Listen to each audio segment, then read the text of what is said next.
21장 말씀. 여호와께서 그 말씀대로 사라를 권고하셨고, 권고했다는 말은 방문했다, 이런 뜻입니다.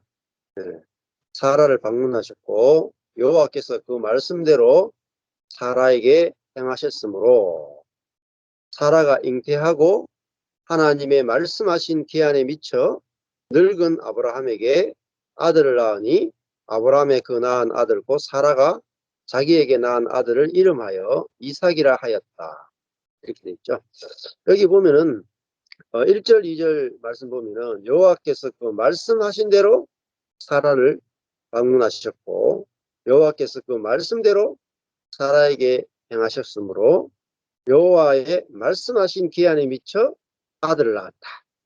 전부 다 아주 세 번에 걸쳐 가지고 말씀대로 권고하시고 말씀대로 행하고 말씀대로 아들을 낳았다. 자, 이 하나님의 약속에 따라서 계속해서 아들을 낳고 그 약속대로 이 일들이 이루어지고 있는 것을 보게 됩니다. 그래서 하나님이 얼마나 신실하신 분이신가 하는 것들을 볼 수가 있죠. 또 하나님의 그 약속이 이루어지려면은 기한에 미쳐 이렇게 돼 있죠. 정한 때 하나님의 말씀이 약속이 이루어지는 때가 있다.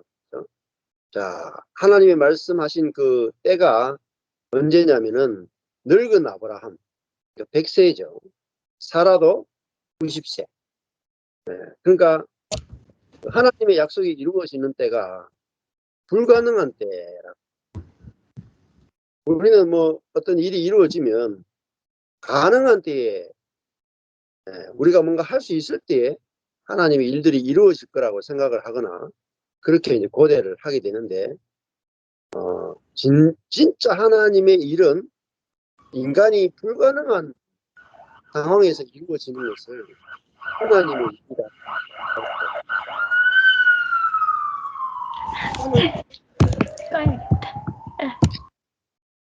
하나님을 경험하는 삶이라는 헨리 블랙가비 목사님의 미국 남침내교회 헨리 블랙가비 목사님의 책이 있는데 그 책이 아주 유명한 책입니다. 하나님을 경험하는 삶.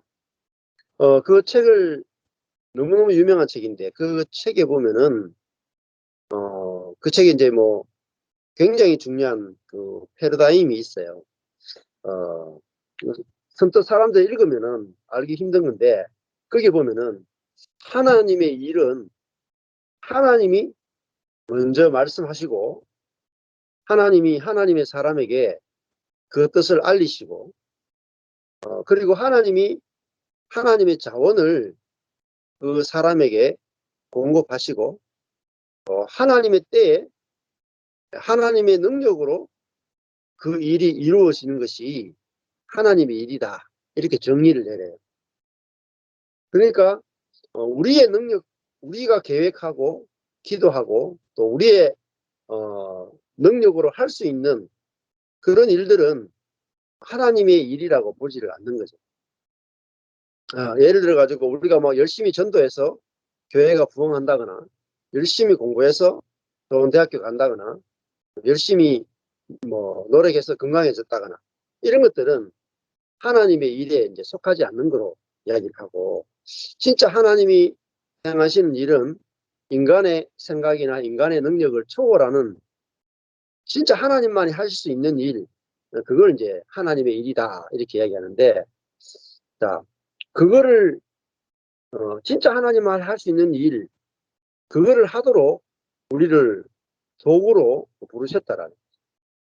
그러니까 아브라함과 사라도 자기들이 절대 할 수 없는 일 그게 뭐냐면은 100세 90세에 이삭을 낳는 일이었습니다.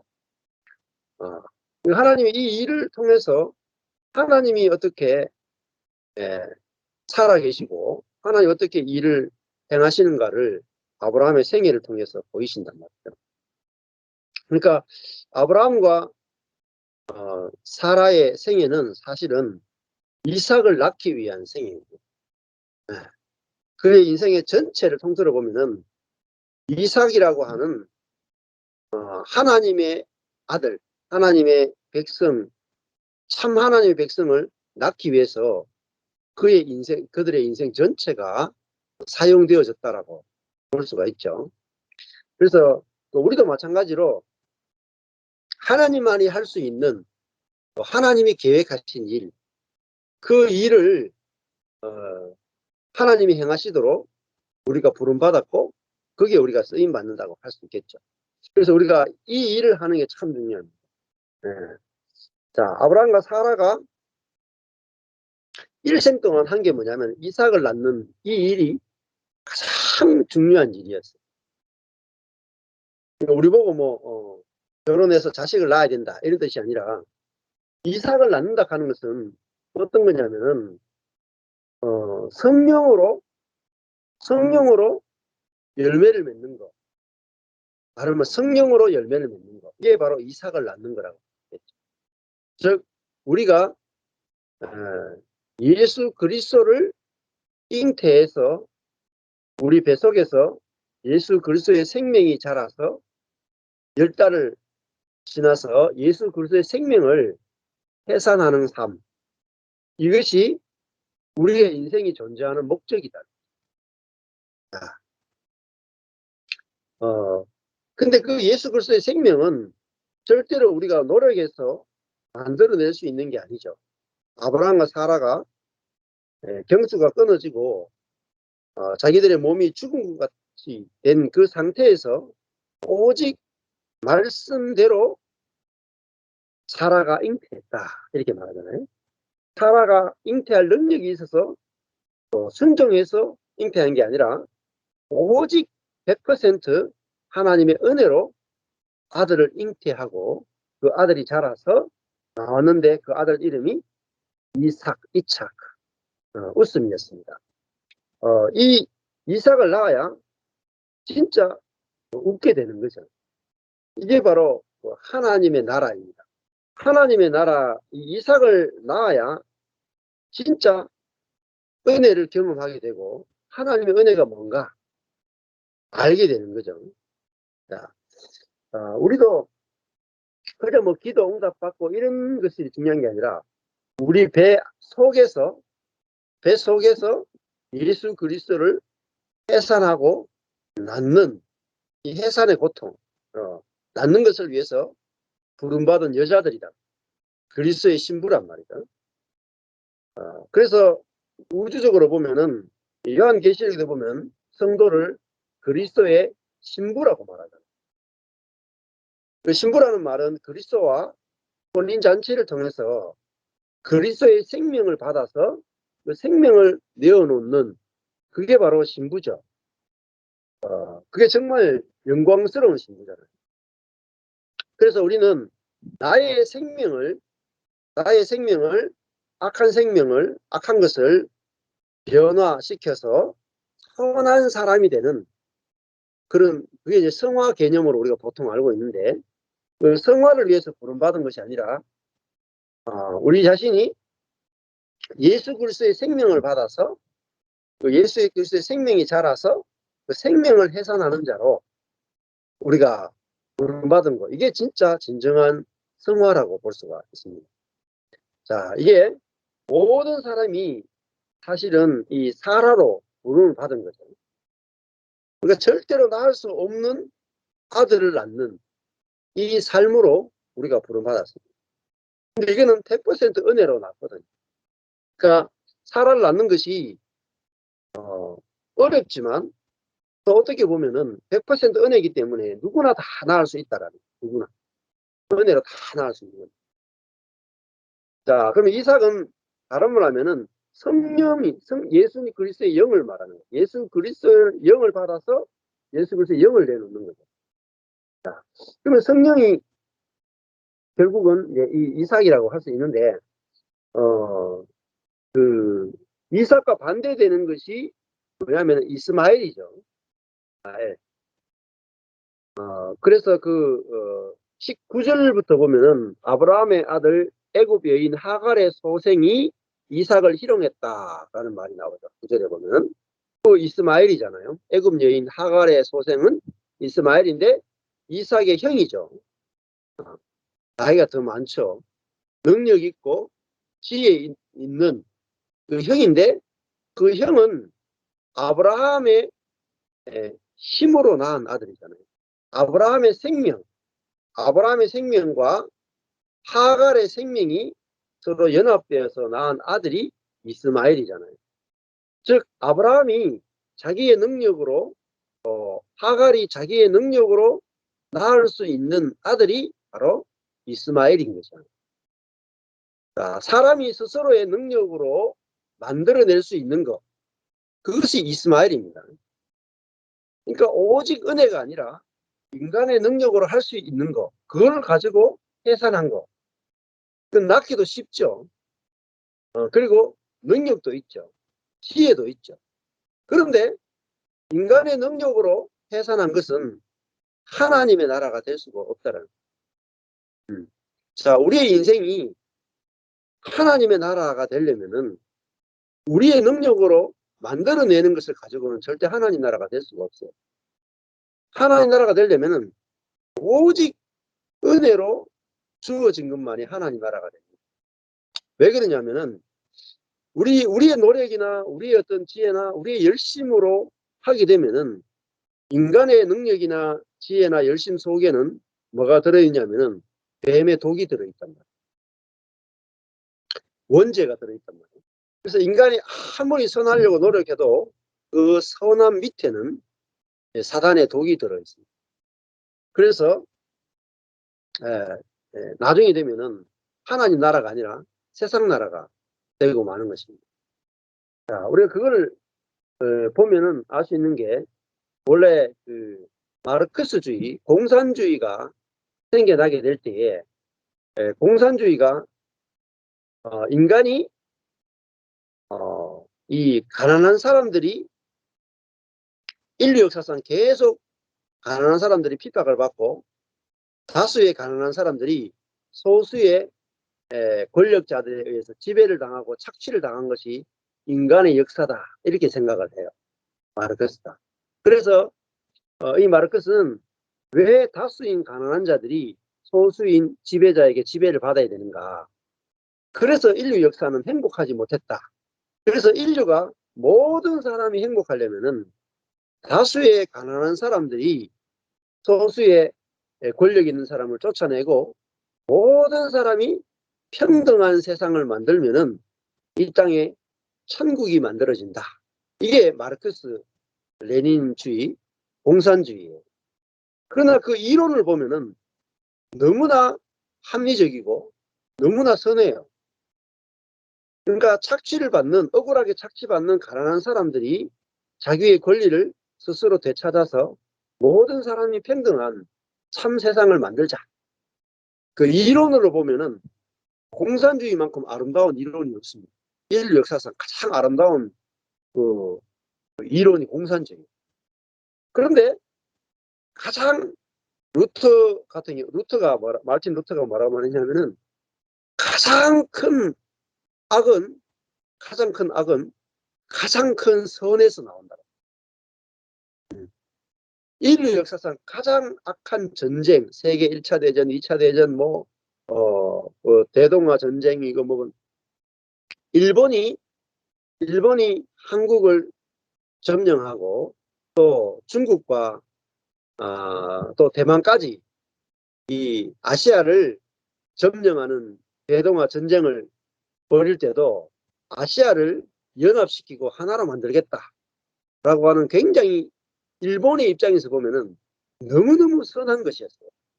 일본 사람들이 야 정말 이렇게 되면은 역사가 진보하고 일본이 정말 세계에서 아시아를 문명화시켜야 되고 발전시켜내는 그런 아주 선한 거다 이렇게 생각했다. 야 선하고 좋은 거니까 목숨을 걸고 전쟁을 벌이지 않았겠습니까? 지금도 일본의 극우 보수주의자들은 일본이 전쟁을 행한 것은 아시아를 가난으로부터 해방시키기 위한 아주 좋은 전쟁이었다. 사실 전쟁이 아니라 문명화시키는 거죠. 그래서 한국에 대해서도 일본 극우주의자들은 이렇게 생각합니다. 일본 사람들이 한국에 들어와서 철도를 놓고 공장을 건설하고 산업을 발전시키고 농업을 발전시키고 한국을 개화시키는데 일본이 너무너무 중요한 역할을 했다. 일본은 한국에 대해서 잘못한 것이 없고 선한 것만 했다. 이게 일본 사람들의 생각이에요. 한국 사람들 어떻습니까? 억울해 미치죠. 그 말을 들으면. 그러니까 일본 사람들이 한국에 철도를 놓고 모든 자원을 수탈해서 전쟁의 도구로 쓰는 거, 많은 사람들을 위안부로 끌고 가고 많은 사람들을 노예처럼 부려먹었던 거. 그런 모든 악들은 어디서 왔느냐면은 인간의 선에서 왔다. 인간이 선을 행하면 하나님 나라가 올 수 있다라고 생각하는 것이 바로 이 사단의 나라를 만들게 되는 제일 중요한 원인이 된다. 교회도 마찬가지입니다. 자, 전체 교회사로 보면은 이 교회가 타락하게 된 처음에 예수님이 복음을 전하고 사도행전의 교회가 탄생하고 그리고 지하교회가 로마 시대에 지하교회가 만들어졌잖아요. 그 지하에 있던 교회들이 콘스탄틴이 기독교를 로마의 종교로 공인하게 되면서 기독교가 타락을 하게 되거든요. 권력과 하나가 되고 종교가 세상 위에서 군림하게 되고 지혜 있는 자와 능력 있는 자가 추기경이 되고 교황이 되고 모든 권력을 다 가지게 되면서 교회가 그 세상과 완전히 하나가 되어버린 것. 그게 바로 기독교가 로마의 종교로 공인된 사건입니다. 겉으로 보면 굉장히 좋은 일이죠. 기독교가 온 세상을 다 복음으로 점령한 거죠. 로마 제국을 다 점령한 사건이죠. 근데 기독교가 로마 제국을 복음으로 점령한 그 사건이 사실은 기독교가 타락하게 된 최고의 원인입니다. 기독교 2000년 역사에 보면. 자, 그러니까 왜 그러냐면은 사람 속에는 죄가 있단 말이에요. 원죄가 있단 말이에요. 아담으로부터 흘러 내려오는 인간의 죄악된 본성이 있죠. 그게 하나님처럼 높아지고 싶고 또 자기 중심으로 모든 걸 생각하고 나는 선하고 너는 악하다 하는 그 죄성이 사람 속에 있기 때문에 사람이 어떤 일을 해도 그 속에는 독이 들어있다.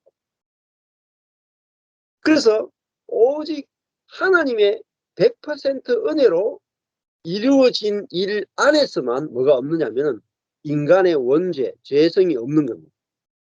이스마엘 안에는 아브라함의 선함과 하갈의 선함이 있지만 그 속에는 원죄가 들어있단 말이에요. 이스마엘은 그 속에 죄의 본성이 있는 사람이 출생하고 말았다.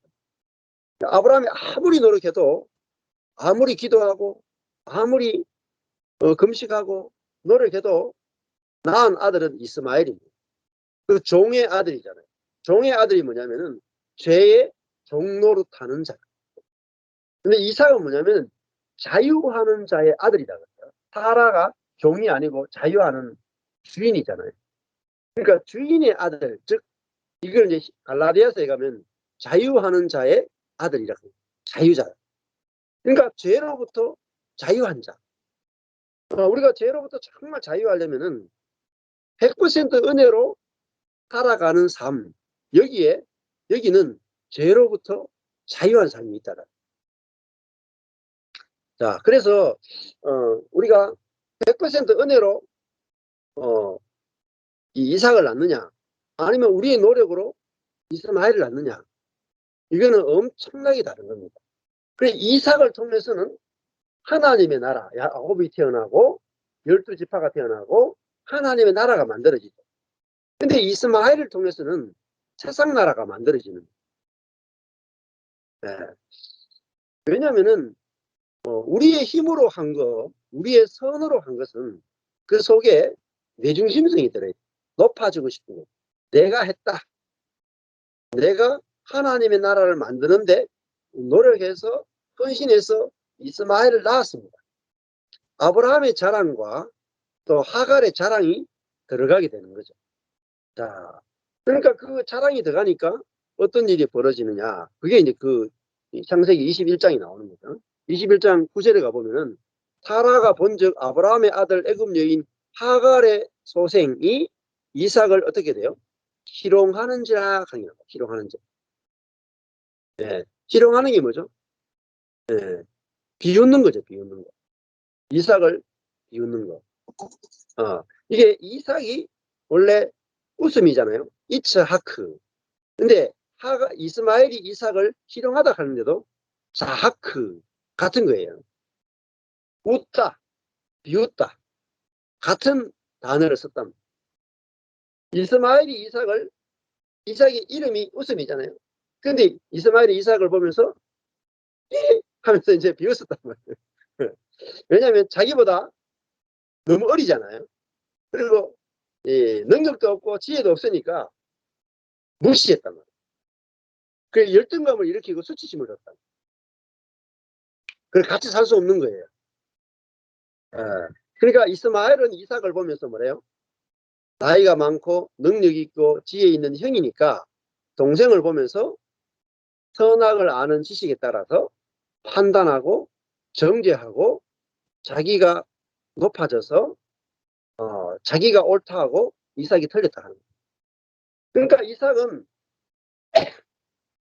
자기의 능력과 자기의 지혜를 기초로 해서 자기 중심에 의해서 모든 것을 판단하고 정죄하고 살아가는 사람이기 때문에 하나님의 백성이 될 수 없다는 거예요. 네. 자, 그래서 이스마엘은 하나님 나라가 되지 못하고 이삭, 형에 비교하면 어린아이고 금방 태어났잖아요. 미련하고 약한 이삭인데 이 미련하고 약한 이삭을 통해서 하나님 나라가 만들어집니다. 왜냐하면 이삭은 미련하고 약하니까 또 은혜로 출생했죠. 그러니까 하나님의 은혜밖에 이스마엘을 이기려면 하나님의 은혜밖에 의지할 게 없어요. 자기 힘으로 절대 못 이겨요. 그래서 오직 하나님의 은혜로 살아가는 자가 바로 이삭입니다. 그러니까 그 은혜가 뭘 만들어내냐면은 하나님의 나라를 만들어내요. 음. 자, 그래서 우리 자신도 내가 노력해서 나를 성화시켜 낸다거나 내가 노력해서 내 자신을 악한 삶을 선한 사람으로 변화시켜 나가는 아무리 노력해도 안 돼요. 그러니까 제자 훈련을 제가 한 10년을 했거든요. 교회 초창기부터 10년을 했는데 아무리 성도들을 10년 동안 제자 훈련을 했는데 사실 10년 할 때 성도들의 그 삶의 변화가 굉장히 많았어요. 제가 우리 10년 동안 첫 목회 10년 실패했다 그렇게 말하니까 야, 사람들이 변화되지 않았다 이렇게 말하니까 진짜 성도들이 하나도 변화 안 됐구나 이렇게 생각하시는 분들이 많아요. 그런데 제가 98년도부터 해가지고 2008년 9년 정도까지 목회 10년 했는데 성도들이 엄청나게 많이 변화됐습니다. 매일 큐티를 가르쳤어요. 매일 큐티했어요. 지금까지도 매일 큐티하는 친구가 있어요. 20년 넘었는데 대학교 2학년 때 배운 큐티를 지금까지 하는 친구도 있어요. 매일 큐티하고 1대1 제자 훈련하고 매일 기도하고 또 교회를 사랑하고 또 제자 양육하고 또 가정생활 성경 공부하고 해서 우리 교회 다니던 젊은 친구들은 사실 일반 교회 다니는 그 젊은 친구들이나 선교단체에 다니는 친구들보다는 비교할 수 없을 정도로 삶에 엄청난 변화들이 있었어요. 그래서 지금도 이제 우리 친구들 만나보면은 지금 뭐 친구들 해봤자 40살 이렇게 돼요. 나이가 40 이렇게 돼. 근데 우리 교회 다닐 때 그때 몇 년이 자기 인생에서 제일 행복한 기간이라고. 인생에서 그렇게 행복한 기간이 없다고. 그만큼 삶에 행복이 있었죠. 근데 그 삶의 변화는 행복이 하나님께 기도하고 말씀의 은혜를 받고 또 그렇게 하면서 삶에 놀라운 변화들이 있었던 거죠. 근데 삶의 악한 것들이 변화되가 선한 것들로 변화된 감정들이 굉장히 많았어요. 그래, 그 변화된 감정이 참 많았는데, 그러니까 저는 성도들을 제자 훈련을 참 잘한다고 생각했거든요. 변화된 감정이 많으니까, 삶이 막 바뀌니까. 그런데 10년 지나놓고 나서 교회가 분립되는 사건이 딱 생겼을 때 뭘 봤느냐면은 제 안에서도 그렇고 우리 이 성도들 안에서 악한 것이 선한 것으로 바뀐 거는 많이 있는데 자기 중심성이라고 하는 것은 조금도 변화되지 않은 것 같아요. 그리고 높아지려고 하는 본성도 조금도 변화되지 않은 것 같아요. 또 자기 중심으로 모든 것을 좋다 나쁘다 판단하고 살아가는 그것도 변화되지 않은 것 같아요. 그러니까 자기가 더 좋아하는 거 있으면 그걸 해야 돼. 자기가 죽어서 남을 살리는 게 아니라 그 선한 것이기 때문에 꼭 해야 되는 그것을 보게 됐어요. 그러니까 인간의 어떤 악한 행위는 고쳐가지고 선하게 바꿀 수 있지만 그 속에 있는 죄의 뿌리는 바뀌지 않더라고요. 그걸 보면서 야, 제가 완전히 내가 실패했구나 하는 걸 알게 된 거죠. 그리고 정말 그 인간의 그 죄의 본성이 변화되려면은 하나님의 생명의 본성으로 바뀌려면은 삶을 고쳐가지고는 우리의 힘과 우리의 지혜로 우리의 노력으로 고쳐가 되는 게 아니라 나는 죽고 그리스도가 사는 내가 죽고 그리스도가 사는 것 외에는 절대로 길이 없구나 이걸 보게 됐어요. 그리스도가 사는 것은 내가 그리스도가 내 안에 사시고 그리스도가 내 안에 살도록 노력하고 이게 아니라 나는 죽고가 있단 말이야. 나는 죽고 그리스도가 사는 이제는 내가 사는 것이 아니요 그리스도가 내 안에 사신다. 근데 그리스도가 내 안에 산다는 것만 있으면 안 돼. 이제는 내가 사는 것이 아니요와 내 안에 그리스도가 산다는 게 같이 있잖아. 왜 이제는 내가 사는 것이 내가 살면 안 되는가? 그건 우리의 몸에는 사탄의 독이 들어와 있기 때문에 우리가 아무리 선한 것 속에도 독이 들어와요. 네. 자, 그러니까 예를 들어서 우리가 교회를 성장시키고 교회를 건강하게 만든다. 제가 이제 10몇 년 정도를 10년 정도를 건강한 교회를 만드는데 공부를 많이 했었어요. 온갖 세미나를 쫓아다니고 건강한 교회를 만드는 그런 공부를 참 많이 했었는데 사람이 목회자들이 교회를 건강한 교회를 만들기 위해서 말씀과 교제와 예배와 기도와 이런 것들을 통해서 건강한 교회를 만들기 위해서 노력을 했는데 아무리 노력해도 진짜 건강한 교회가 안 나오더라고요. 시간이 지나면 자기 중심성에 의해서 한계가 딱 부딪히죠. 제가 그 온누리교회 하영조 목사님이 살아계실 때 온누리교회가 어마무시했거든요. 한국 교회에 미친 영향력이 어마무시했어요. 그 온누리교회 제가 거의 한 10년을 쫓아다녔거든요. 예. 근데 그 온누리교회 그 주중에 모이는 순 모임에 참석을 해봤거든요. 그 들어가 보면 사람들이 변화된 감정들을 많이 해요. 자기 삶이 변화된 감정. 그래서 다른 교회들에서 볼 수 없는 삶이 변화된 감정들이 참석을 해보면 참 은혜도 많이 받아요. 근데 더 깊이 들어가 보면은 한계를 본다니까. 악한 부분이나 잘못된 부분들이 고쳐진 부분은 있는데 그 안에서도 여전히 높아지고 싶고 자기중심적으로 생각하는 게 있고 그런 것들이 여전히 남아있는 것들을 보게 되면서 실망하는 경우도 많이 있었어요. 그래서 아무리 교회가 은혜롭게 바뀌어도 이것밖에 안 되나 이런 생각이 들더라고요. 속속히 들어가 보니까. 그런데 이 내가 죽고 그리스도가 사는 이 복음을 깨닫고 나서 내가 죽고 그리스도가 사는 이 복음을 경험한 사람들과 오늘의 교회 제가 옛날에 경험했던 그 사람과 비교해 보면은 완전히 다른 사람. 네. 질적으로 다른 사람이에요. 질적으로. 왜냐하면 뿌리가 바뀌었다. 뿌리가. 우리가 겉만 바뀐 사람하고 뿌리가 바뀐 사람의 차이가 나는 거예요.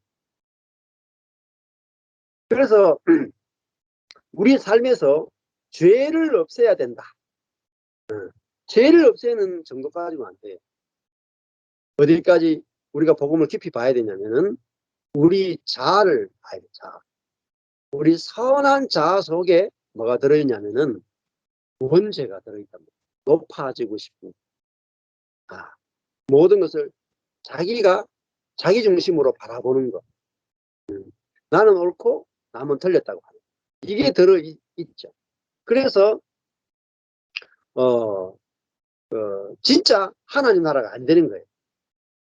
예를 들면은 오늘의 교회에 갔을 때 그 순모임을 하는데 예를 들어 그 순모임에서 A라고 하는 사람이 B라고 하는 사람을 험담을 한다. 욕을 한다. 그러면 그 순모임이 되겠습니까? 순모임이 안 돼요. 그냥 서로 신사적으로 아주 그냥 젠틀하게 하나님 말씀을 공부하고 우리가 말씀 안에서 같이 하나 됩시다. 말씀 성경 공부하고 우리 변화됩시다. 같이 기도합시다. 선교합시다. 우리가 뭔가 후원합시다. 이러면 돼요. 근데 그 안에서 막 주먹 다짐을 하고 이렇게 해버리면은 그 다음에 다시는 꼴 보기 싫은 안 돼요. 그게. 그러니까 그 사람의 아주 깊은 기본적인 것들은 안 바뀌는 거죠. 네. 제가 오늘 제 주일 예배 시간에 제가 한 사모님 간증했는 거를 말씀을 드렸어요. 오늘 주일 예배했던 거 한번 들어보시죠.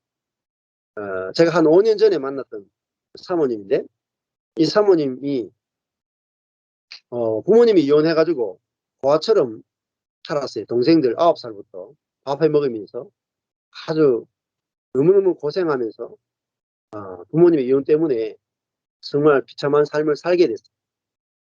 그러니까 그 부모를 용서할 수 없는 그 마음을 가지고 이 평생을 살게 됐단 말이에요. 지금 한 50, 한두 살 정도 돼요. 그 다음에 첫 번째 결혼을 했는데 첫 번째 결혼한 남편이 술만 먹으면 자기를 두들겨 패는 거라. 그래서 도저히 같이 살 수 없어가 이혼을 했어요. 그러니까 이제 두 번째 남편인 이 지금 목사님을 만났죠. 근데 목사님이 이게 씀씀이도 크고 사업을 하던 분이고 이래가지고 자기도 이제 그 벨리 댄스 같은 거 하시는 분이에요. 그 사업 이제 이 교습소 같은 것도 하고 했는데 10억을 날린 거예요. 10억을 날려가지고 첫 번째 남편은 자기를 두들겨 팼고 두 번째 남편은 10억을 날려가지고 완전히 빚더미 앉힌 거예요. 자기 부모는 자기를 고아로 만들고 첫 번째 남편은 의탈을 하고 두 번째 남편은 10억을 빚지게 합니다. 그러니까 삶이 지옥이죠. 정말 지옥이죠. 근데 이분이 이 5년 전에 십자가 복음을 만난 거예요. 그 십자가 복음을 계속 들으면서 야, 우리 부모가 문제가 있는 게 아니라 내 안에 있는 내 중심성이 문제구나. 부모님이 나를 버렸다. 그건 내 중심으로 본 거잖아. 내가 버림받는 입장인 내 입장에서 부모님을 판단한 거죠. 선악을 가지고 판단한 거죠. 그러니까 부모님은 무조건 나를 버렸으니까 악하고 나는 버림받은 입장이니까 나는 선한 거죠. 거기를 못 벗어나는 거예요. 첫 번째 남편은 때리는 남편이고 나는 맞았으니까 우리 남편은 악하고 첫 번째 남편은 악하고 나는 억울한 거죠. 용서가 안 되는 거죠. 왜냐하면 내가 생각하는 느끼는 모든 것 속에는 뭐가 들어있냐면은 내 중심성이 들어있고 나는 악하고 너는 틀렸다는 게 들어있는 거예요. 그러니까 너무너무 괴롭죠. 두 번째 남편하고도 야, 내가 어떻게 이렇게 고르는 남편마다 이러냐 하면서 힘들었는데 말씀을 들어보니까 아, 이, 이 남편들이 문제가 아니라 하나님이 인간의 모든 인간이 선악과를 먹고 자기 중심성에 빠져가지고 살아가니까 두 사람도 같이 살 수 없구나. 항상 자기가 잘못했지만 전부 다 자기가 옳다고 살아가고 있구나.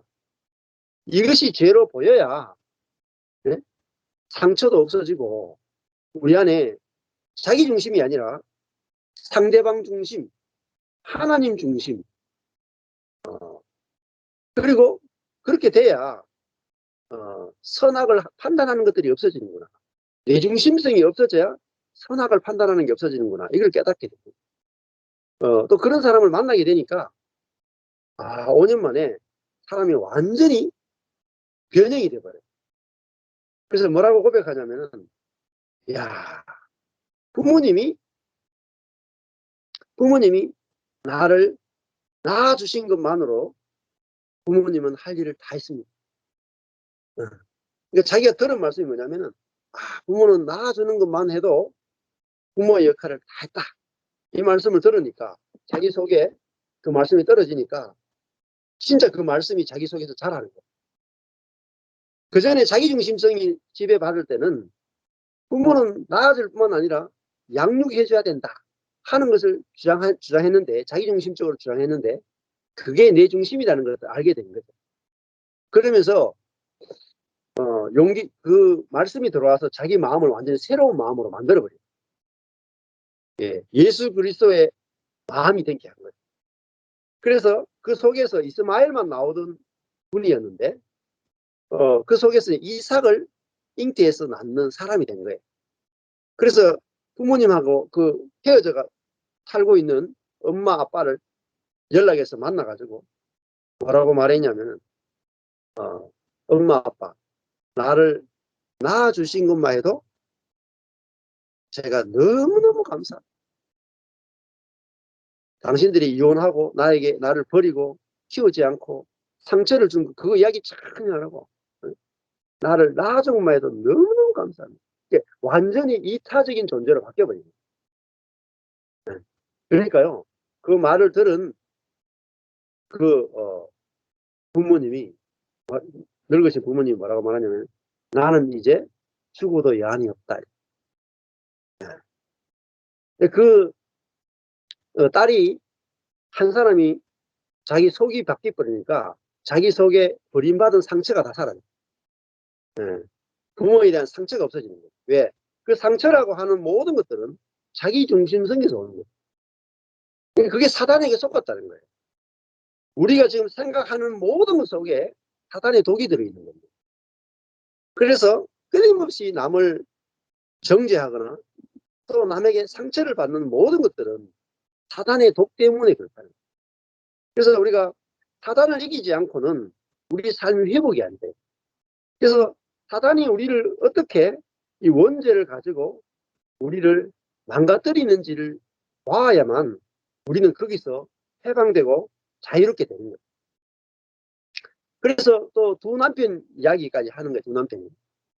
이 두 남편이 아니었으면 내 안에 있는 내 중심성이 얼마나 강한지를 내가 못 봤을 텐데 나로 하여금 너무나 괴롭게 만들어가지고 또 너무나 괴로우니까 내가 일반적인 교회에서 전하는 말씀을 가지고는 자기 인생이 해석이 안 됐죠. 내 십자가 복음을 만나니까 내가 내 인생이 너무나 괴롭지 않았으면 내가 이 십자가 복음을 못 만났을 것이다. 그래서 10억을 빚지게 한 당신이 나로 하여금 십자가 복음을 만나게 한 최고의 은인이다. 은인. 그래서 남편한테 야, 당신이 나한테 10억을 빚지게 한 그거 내가 십자가 복음을 만났으니까 퉁칩시다. 퉁칩시다. 없던 걸로 합시다. 근데 그걸 넘어서 가지고 내가 나에게 10억을 빚지게 하는 당신이 아니었다면 내가 내 중심성에서 내가 벗어나서 내 성령으로 살아가는 이 삶을 전혀 경험하지 못했을 것이다. 그래서 당신이 내 생명의 은인이다. 이렇게 고백을 하는 거. 그렇게 말하니까 남편이 하는 말이 예, 당신이 진짜 우리 집안의 기둥이다. 남편도 바뀌어버렸어요. 이게 진짜 이게 트랜스폼이잖아요. 트랜스폼. 뿌리가 바뀌어버리는. 근데 많은 그리스도인들이 이 예수님이 바리새인 서기관 제사장은 그것만 바뀐 거예요. 속이 바뀌어본 적이 없는 거야.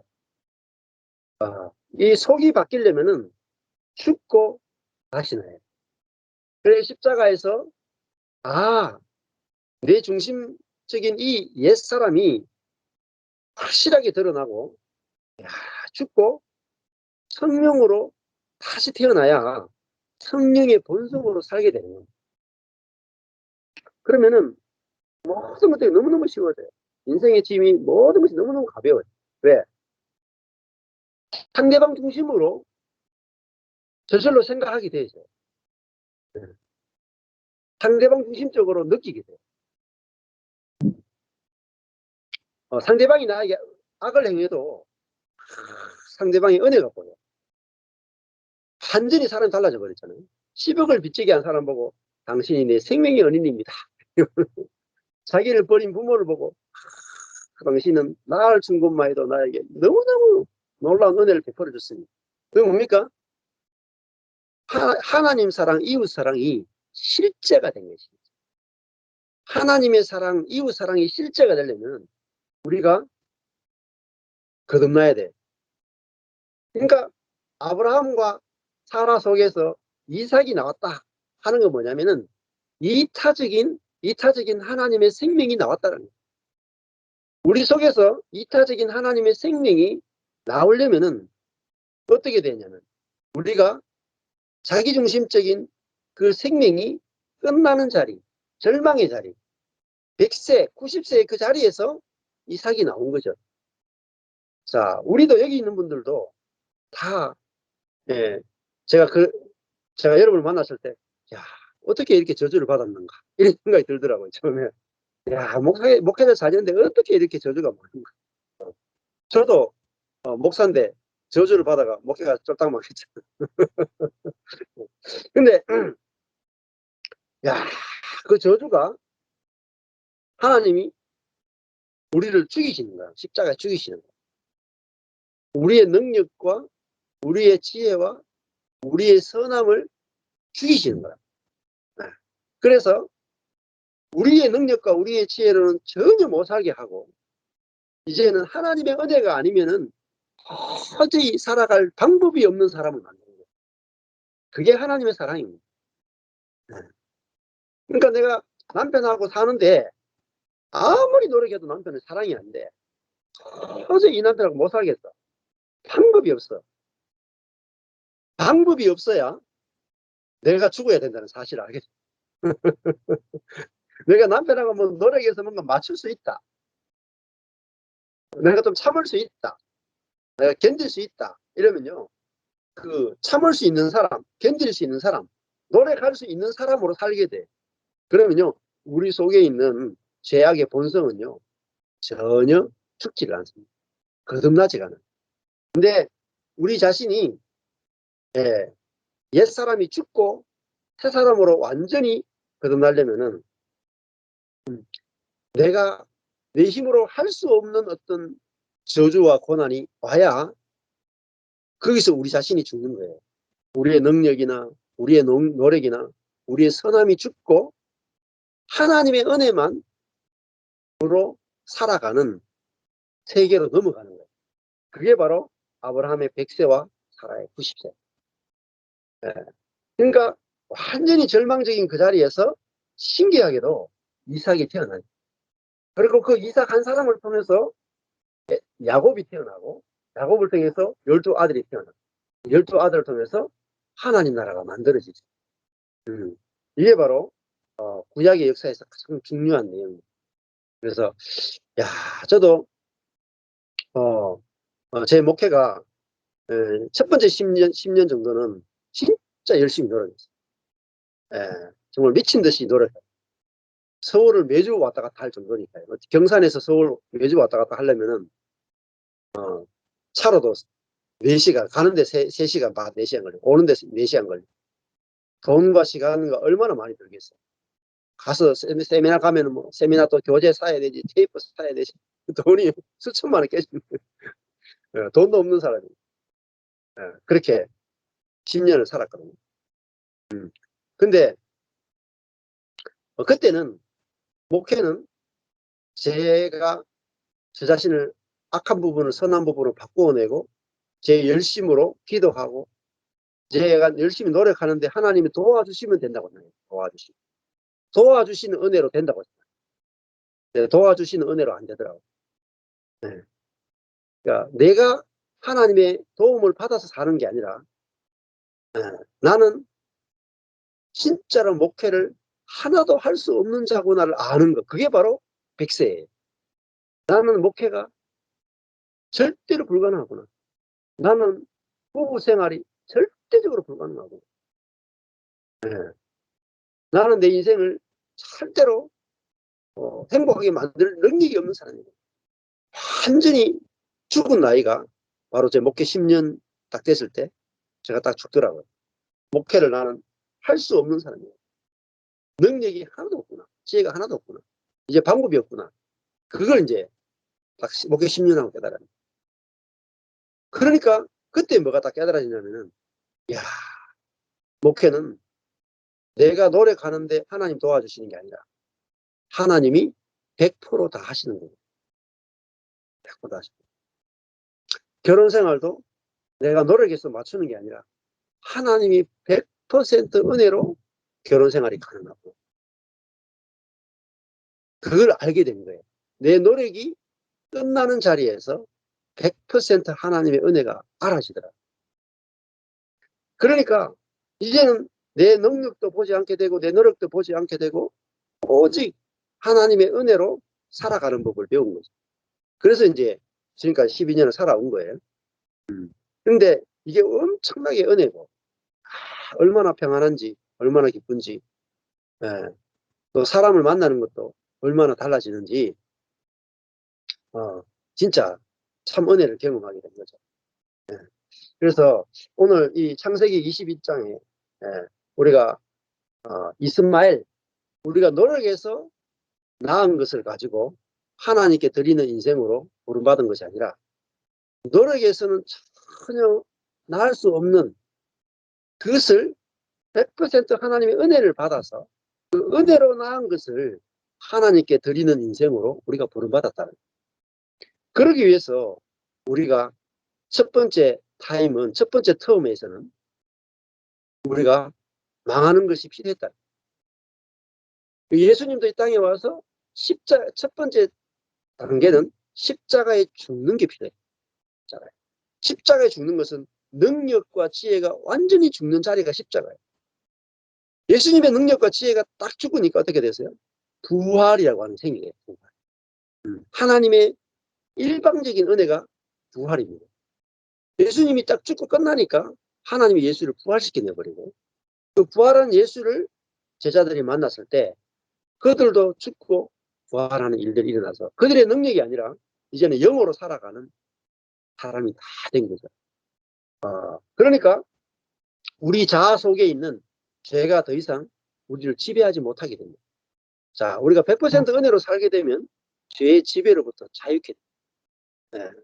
그래서 우리가 서로가 서로를 선악으로 판단하지 않고 서로가 서로를 은혜로 보게 되게 됩니다. 은혜로 만나게 됩니다.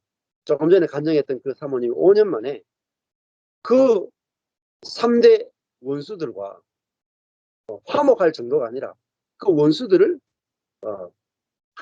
최고의 은혜구나. 그분들이 나에게 최고의 은혜를 줬구나 라고 하는 사람으로 완전히 변형돼 버린 것처럼 우리도 이 말씀 안에 있으면 노력하는 게 필요 없는 거예요. 그 사모님도 고백하기를 내가 이렇게 변형되는데 노력한 거 하나도 없다.